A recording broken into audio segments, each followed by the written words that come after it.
Hello दोस्तों, स्वागत है आपका हमारे चैनल रीडियो वर्ल्ड में। तो आप सभी लोग यहाँ पे देख सकते हैं कि गोरखपुर विश्वविद्यालय की प्रवेश परीक्षा को स्थगित कर दिया गया है। ठीक है, तो इस वीडियो में हम लोग जानेंगे कि गोरखपुर विश्वविद्यालय में जो प्रवेश परीक्षाएं चल रही हैं उसमें से किस कोर्स की प्रवेश परीक्षा को स्थगित किया गया है और क्यों किया गया है। ठीक है, और साथ ही साथ यह जानेंगे कि जो प्रवेश परीक्षा स्थगित हो गई है उसका अब एंट्रेंस एग्ज़ाम आगे होगा या फिर नहीं होगा, और होगा तो कब तक होगा। तो ये वीडियो काफ़ी इंपॉर्टेंट होने वाली है क्योंकि ऐसा आपके भी साथ हो सकता है। ठीक है, तो इस वीडियो को शुरू से अंत तक ज़रूर देखें। तो चलिए जानते हैं कि किसकी प्रवेश परीक्षा स्थगित की गई है। तो आप सभी लोग यहाँ पे देख सकते हैं कि एमएड जो यहाँ पे लिखा है, बेसिकली एमएड कोर्स की ही प्रवेश परीक्षा को स्थगित किया गया है। और क्यों किया गया है यह वीडियो में हम लोग आगे देखेंगे। सबसे पहले आप लोग यहाँ पे हेडिंग देख सकते हैं कि डीडीयू प्रश्न पत्र में नहीं लिखा था माइनस मार्किंग और छात्रों ने किया हंगामा तो परीक्षा निरस्त। ठीक है, तो यह पूरा जो स्टोरी है या क्या है मैं आपको बता देता हूँ कि जैसा कि आप सभी लोग जानते हैं कि गोरखपुर विश्वविद्यालय में जितनी भी प्रवेश परीक्षाएं होती हैं, एंट्रेंस एग्जाम होते हैं, लगभग जितने भी कोर्स हैं उसमें आपका नेगेटिव मार्किंग नहीं होता है। ठीक है, नेगेटिव मार्किंग नहीं होता है लगभग कोर्स में। लेकिन मैं आपको बता दूं कि जो एमएड का एंट्रेंस एग्ज़ाम होता है उसके लिए जो नोटिफिकेशन आए थे गोरखपुर विश्वविद्यालय द्वारा, उसमें यह लिखा था कि नेगेटिव मार्किंग इस बार होगा। ठीक है, उसमें लिखा था कि नेगेटिव मार्किंग इस बार होगा। तो छात्र इसके अकॉर्डिंग तैयारी कर रहे थे और उन्होंने सोचा था कि जो हमको प्रश्न आएंगे उसको किया जाएगा, जो नहीं आएगा उसको छोड़ दिया जाएगा। लेकिन जब वह एंट्रेंस एग्ज़ाम में कल बैठे थे तो उनके पेपर पर टॉप पे लिखा था कि नेगेटिव मार्किंग नहीं है।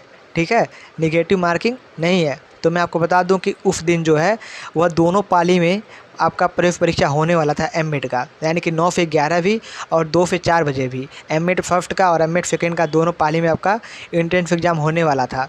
लेकिन छात्र जो थे इस तरीके से तैयारी करके आए थे कि उनको पता था नेगेटिव मार्किंग नहीं है, लेकिन उसमें क्या लिखा था कि माइनस मार्किंग पेपर मतलब नोटिफिकेशन में लिखा था कि माइनस मार्किंग नहीं है।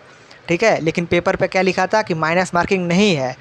तो बहुत सारे जो छात्र थे वह नोटिफिकेशन को कंसीडर करके माइनस मार्किंग मान के कई प्रश्नों को छोड़ दिए थे। लेकिन बहुत सारे जो छात्र थे सेकेंड पाली में, वहाँ पर जो पेपर पे लिखा था कि माइनस मार्किंग नहीं है उसको कंसीडर करके सारे प्रश्नों को कर दिए थे। तो ऐसे में यह कन्फ्यूजन हो गया था कि माइनस मार्किंग है या फिर नहीं है, क्योंकि बहुत सारे छात्रों ने कई क्वेश्चन छोड़ दिया था और बहुत सारे छात्रों ने सारे क्वेश्चन किए थे। तो ऐसे में अगर निगेटिव मार्किंग रहता तो जिन्होंने सारे प्रश्न किए हैं उनके लिए दिक्कत हो जाती, और नेगेटिव मार्किंग नहीं रहता तो जिन्होंने छोड़े हैं उनके लिए दिक्कत हो जाती। तो ऐसे में जब कन्फ्यूजन हो गया तो इन्होंने जितने भी परीक्षार्थी थे वह वहाँ पर कक्ष निरीक्षक के पास गए और वहाँ पर पूछा उन्होंने कि जो प्रवेश परीक्षा हो रही है क्या या इसमें नेगेटिव मार्किंग है या फिर नहीं है। तो वहाँ पे उन लोगों द्वारा यह बताया गया कि जो पेपर में लिखा है बेसिकली वही है, यानी कि पेपर में लिखा था कि माइनस मार्किंग नहीं है तो वही है, जबकि नोटिफिकेशन में आया था कि माइनस मार्किंग होगी। ठीक है, तो ऐसे में इन्होंने हंगामा किया वहाँ पे और सब लोग धरने पर बैठ गए। वहाँ पर कुछ छात्र नेता वगैरह भी थे और सारे जो छात्र थे तो बेसिकली विश्वविद्यालय में धरने पर बैठ गए और इसी के कारण जो है प्रवेश परीक्षा को स्थगित करना पड़ा। ठीक है, तो इस एमएड के प्रथम पाली और सेकंड द्वितीय पाली की जितनी दोनों परीक्षाओं को स्थगित कर दिया गया, और साथ ही साथ जो उनकी प्रवेश परीक्षाएं हैं जो जिन्होंने एग्ज़ाम दे दिया था और जिन्होंने एग्ज़ाम नहीं दिया था उन सभी का जो प्रवेश परीक्षा है वह रद्द हो गया, स्थगित हो गया। ठीक है, यानी कि वह अब कंसीडर नहीं किया जाएगा। अब आपके एक नए फिर से एंट्रेंस एग्ज़ाम होगा और वह कब होगा यह जल्दी ही मैं आपको बता दूँगा। अभी तो आपका एक ही दिन हुआ है स्थगित हुए, तो जल्दी ही आपका एंट्रेंस एग्ज़ाम हो जाएगा और मान के चलिए कि एक हफ्ते के अंदर ही हो जाएगा, क्योंकि जैसा कि आप सभी लोग जानते हैं कि गोरखपुर विश्वविद्यालय जल्दी आपके एंट्रेंस एग्ज़ाम के रिजल्ट निकाल रहा है और जल्दी से एडमिशन भी स्टार्ट कर दिया है वह। इसीलिए आपका जो एमएड का एंट्रेंस एग्ज़ाम है वह जल्दी ही करा दिया जाएगा।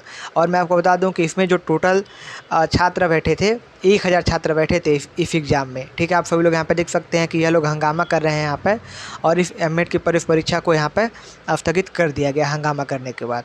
ठीक है, तो बस आज के इस वीडियो में बस इतना ही। और अगर आपको वीडियो अच्छी लगी तो वीडियो को लाइक करें। चैनल पर यदि पहली बार आए हैं तो गोरखपुर विश्वविद्यालय की अपडेट सबसे पहले पाने के लिए चैनल को सब्सक्राइब जरूर करें। तो मिलते हैं हम अगली वीडियो में। Thank you so much.